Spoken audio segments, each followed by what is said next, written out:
सती एक अनकही प्रेम गाथा।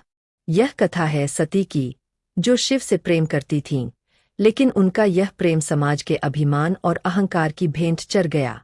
यह कहानी बताती है कि प्रेम में जब आत्मसम्मान जुड़ जाता है तो वह अमर हो जाता है। अगर यह कहानी आपके दिल को छू जाए तो वीडियो को लाइक करें, शेयर करें और हमारे चैनल को सब्सक्राइब करें। चलिए शुरू करते हैं। राजा दक्ष, जो प्रजापति थे, उन्होंने अनेक यज्ञ किए और देवताओं के बीच प्रतिष्ठित स्थान पाया। उनकी पुत्री सती किसी साधारण नारी नहीं थीं, वे स्वयं शक्ति का अवतार थीं। वे बचपन से ही विलक्षण थीं, अत्यंत सुंदर, बुद्धिमान और धर्मपरायण। बचपन से ही सती को शिव की कथाएं सुनने में आनंद आता। वे उनकी तपस्या, उनकी करुणा और उनके दिव्य व्यक्तित्व से इतनी प्रभावित थीं कि उनका मन शिव की भक्ति में लीन रहने लगा। जब वे बड़ी हुईं तो उनके मन में एक ही संकल्प था, मेरा हृदय केवल महादेव को स्वीकार करेगा। लेकिन उनके पिता, राजा दक्ष, शिव को कोई देवता नहीं मानते थे। उनके लिए शिव एक अघोरी थे, गले में सर्प, शरीर पर भस्म, श्मशान में रहने वाले एक सन्यासी। वे कभी नहीं चाहते थे कि उनकी पुत्री किसी ऐसे योगी से विवाह करे जो राजसी ठाट बाट से दूर था। जब सती का हृदय शिव के प्रति पूर्ण समर्पित हो गया तो उन्होंने कठिन तपस्या का निश्चय किया। वे जंगलों में चली गईं, कड़ाके की ठंड, तपती धूप और भूख प्यास की परवाह किए बिना उन्होंने वर्षों तक कठोर तप किया। देवताओं ने देखा कि सती की तपस्या इतनी प्रबल थी कि स्वयं ब्रह्मांड में हलचल मच गई। अंततः शिव उनके सामने प्रकट हुए। महादेव ने सती से कहा, हे सती, मैं सन्यासी हूँ, मेरे पास न कोई महल है, न कोई संपत्ति। क्या तुम सच में इस जीवन को अपनाना चाहती हो? सती ने उत्तर दिया, हे प्रभु, आपके बिना यह जीवन ही निरर्थक है। धन, वैभव और राजसी जीवन मेरी चाहत नहीं, मेरा जीवन केवल आपके साथ ही पूर्ण हो सकता है। शिव ने सती का समर्पण स्वीकार किया और दोनों का विवाह संपन्न हुआ। शिव और सती कैलाश पर्वत पर सुखपूर्वक रहने लगे, लेकिन यह सुख उनके पिता दक्ष को स्वीकार नहीं था। वे सती के इस विवाह से असंतुष्ट थे। उन्होंने महादेव को तुच्छ समझा और अपने अपमान का बदला लेने के लिए योजना बनाई। एक दिन दक्ष ने एक भव्य यज्ञ का आयोजन किया, जिसमें सभी देवताओं, ऋषियों और राजाओं को आमंत्रित किया, लेकिन महादेव शिव को निमंत्रण नहीं भेजा। जब सती ने यह सुना तो वे सोचने लगीं, मैं तो दक्ष की पुत्री हूँ, क्या मुझे भी नहीं बुलाया गया? उन्होंने शिव से जाने की अनुमति मांगी, लेकिन शिव ने कहा, जहाँ सम्मान न मिले वहाँ जाना उचित नहीं। लेकिन सती का मन विचलित था। वे अपने मायके की यादों में खो गईं और अंततः अपने पिता के यज्ञ में जाने का निर्णय लिया।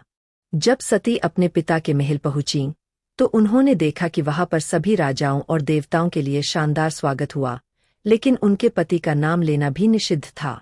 जैसे ही वे अपने पिता के पास पहुंचीं, दक्ष ने क्रोध और तिरस्कार से कहा, तुम यहाँ क्यों आई हो सती? क्या तुम्हें यह समझ नहीं आता कि मैंने तुम्हें और तुम्हारे तथाकथित पति को यहाँ बुलाना उचित नहीं समझा? शिव कौन है? एक अघोरी, भिखारी, श्मशान में रहने वाला।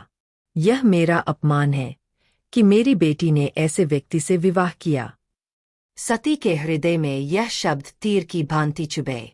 उन्होंने अपने पिता को शांत करने की बहुत कोशिश की, लेकिन उनका अहंकार इतना बड़ा था कि उन्होंने शिव के अपमान की सीमा पार कर दी। अब सती ने पूरी सभा के सामने कहा, हे पिता, शिव केवल मेरे पति ही नहीं, सृष्टि के आधार है। आप उन्हें अघोरी समझते हैं, लेकिन वे सृजन और विनाश दोनों के स्वामी हैं। आप यह भूल गए कि आपके इस यज्ञ में भी उनका ही अंश है। यदि मेरे पति का यहाँ सम्मान नहीं, तो मेरा भी यहाँ कोई स्थान नहीं। एस्टरिस्क। यह कहते हुए सती ने अपनी दिव्य शक्ति का प्रयोग किया और अपने ही शरीर को अग्नि में समर्पित कर दिया। जैसे ही सती ने आत्मदाह किया, यज्ञस्थल में सन्नाटा छा गया। सभी देवता भयभीत हो गए। जब यह समाचार महादेव तक पहुंचा तो उनका क्रोध सातों लोकों में फैल गया। उन्होंने क्रोध में अपने गण वीरभद्र को भेजा, जिसने दक्ष का यज्ञ तहस नहस कर दिया और स्वयं दक्ष का सिर काट दिया। इसके बाद शिव सती के मृत शरीर को अपने कंधों पर लेकर पूरे ब्रह्मांड में विचरण करने लगे। वे इतने दुखी थे कि संसार का संतुलन बिगड़ने लगा। अंततः भगवान विष्णु ने सुदर्शन चक्र से सती के शरीर को खंड खंड कर दिया, जिससे उनके शरीर के टुकड़े पृथ्वी पर विभिन्न स्थानों पर गिरे। यही स्थान बाद में शक्तिपीठ के रूप में प्रसिद्ध हुए। लेकिन यह कहानी यहाँ समाप्त नहीं हुई। समय बीतने के साथ सती ने पार्वती के रूप में पुनर्जन्म लिया और पुनः कठोर तपस्या करके शिव को अपने पति के रूप में प्राप्त किया। सती की कथा हमें यह सिखाती है कि प्रेम केवल समर्पण नहीं, बल्कि आत्मसम्मान की भी परीक्षा है। सती ने न केवल अपने प्रेम को सिद्ध किया, बल्कि यह भी दिखाया कि जब किसी स्त्री के आत्मसम्मान पर चोट होती है, तो वह कुछ भी कर सकती है। यह सिर्फ एक पौराणिक कथा नहीं, बल्कि हर उस नारी की कहानी है जो प्रेम करती है, संघर्ष करती है और अपने सम्मान के लिए खड़ी होती है। यदि यह कहानी आपको प्रेरित करती है, तो इसे दूसरों के साथ साझा करें। प्रेम और आत्मसम्मान का यह संदेश हर किसी तक पहुंचना चाहिए। ऐसी और मज़ेदार कहानियां सुनने के लिए हमारे चैनल मिनी स्टोरी टेलर को अभी सब्सक्राइब करें।